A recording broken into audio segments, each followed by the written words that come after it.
জুলাই সনদ বাস্তবায়ন আদেশের ধারা 6 সেখানেই সেই আলোকেই একটি গণভোট অধ্যাদেশ জারি করা হয়েছে।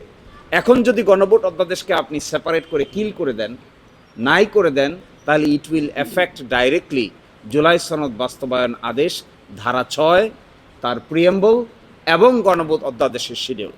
গণভোট অধ্যাদেশের শিডিউলটা যদি আপনারা দেখেন, এখানে জাতীয় ঐকমত্য কমিশনে একমত পোষণ করা 30টি বিষয়ে লিস্ট দেওয়া আছে। এগুলো অবিভাজ্য, অবিভক্ত।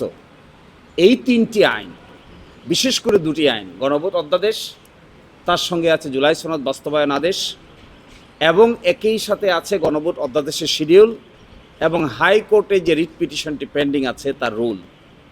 একই সাথে নির্বাচন কমিশন কর্তৃক ঘোষিত নির্বাচনের তফসিল।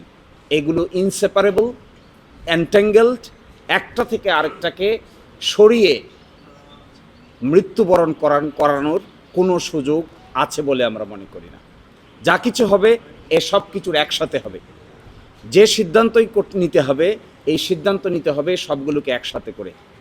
6 ধারায় বলা আছে যে গণভোট অধ্যাদেশ গণভোট সংগঠনের লক্ষ্যে, নির্বাচন কমিশন কর্তৃক গণভোট সংগঠনের লক্ষ্যে একটা আইন প্রণয়ন করতে হবে। পাঞ্জাবের জগতে একটি বিশ্বস্ত নাম, শাবাব এথনিক ওয়্যার। এই 30টি বিষয় আবার গণভোট হয়েছে যে 4টি প্রশ্নে, তার মধ্যে একটি প্রশ্নের অন্তর্ভুক্তি আছে। এখন যদি এটাকে বাদ করেন, তাহলে আপনাকে জুলাই সনদ বাস্তবায়ন আদেশ নিয়েও প্রশ্ন উত্থাপিত হবে, একই সাথে জুলাই সনদ নিয়েও প্রশ্ন উত্থাপিত হবে।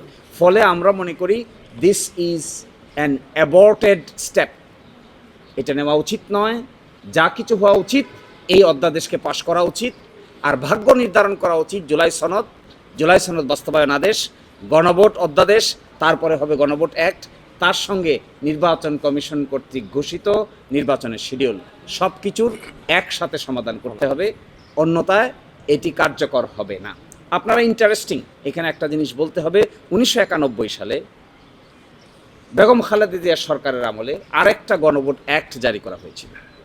যেই অ্যাক্টটা বাংলাদেশ সংবিধান থেকে 15th সংশোধনীর মাধ্যমে যখন গণভোটকে বিলুপ্ত করে দেওয়া হয়, তখনও গণভোট অ্যাক্ট নামে একটা অ্যাক্ট কার্যকর ছিল।